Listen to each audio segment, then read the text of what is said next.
So one of the things that I often talk to my students is that if you look at the genetic difference between a bee and a wasp, then there is more genetic difference between a bee and a wasp than there is between the two most different mammals.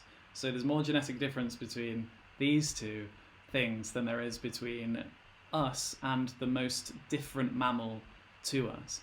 And I think this is also a kind of question that's coming on the chat. I wonder if you could talk to the students about some of the similarities that we have with chimps. Some of the things that you learned that showed us how close we are to them, and also people are complimenting my drawing skills. Thank you very much. I cannot draw. Anyway, sorry, Jim. First of all, the way we communicate when we're not using words, we communicate with gestures and postures, and they're almost identical with chimpanzees. So you watch them and you know what they're doing without having, they kiss, they embrace, they shake their fist when they're angry, they stand upright, they swagger, they bristle, they look just like some human male politicians, these male chimpanzees. They beg, hand outstretched, so many postures and gestures, the same as ours. And also, they have very complex social structure, long-term bonds between family members, real friendships. They can show love, compassion, altruism. I was horrified to find that they also have a dark and brutal side, and they can even engage in something like primitive warfare. They're very territorial.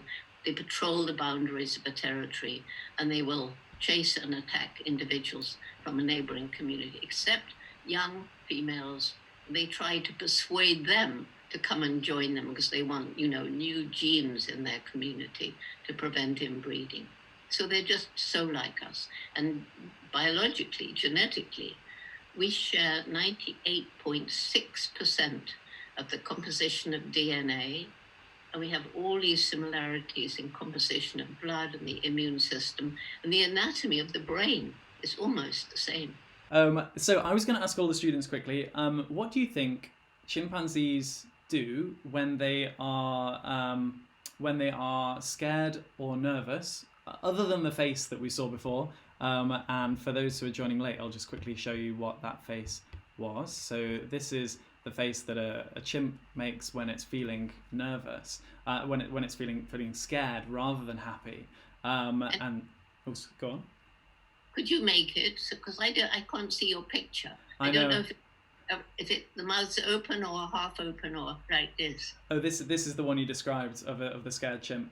So, yeah, I know. There's different levels. Show it. Is it like this or like that? Actually, I'm unable to show it to you because the way this setup is. You make it. Oh, me. Yes. It's kind of like this. Okay. This. Okay. So what else do they do? They make that face, and if they're not quite so frightened, they sometimes make a pouting face. But what they'll do, they try to reach out to another chimpanzee. If it's a young one, they'll reach their mother. And just touching, that gives reassurance. And sometimes they'll reach out a hand because they're really nervous, and the more dominant one will reach out and gently pat the hand or squeeze the fingers. So this physical contact is very reassuring. We see the same in us. A young child who's frightened will run up and seek to be comforted by an adult. And, again, the mother is the comforting figure, or the father with us. Chimps don't know a father, but many adult males will comfort an upset youngster. And, of course, also enjoy. When you're really excited, you want to hug people. You watch people at a football match, for example. They're all hugging each other and shouting in joy, and the chimps behave just the same.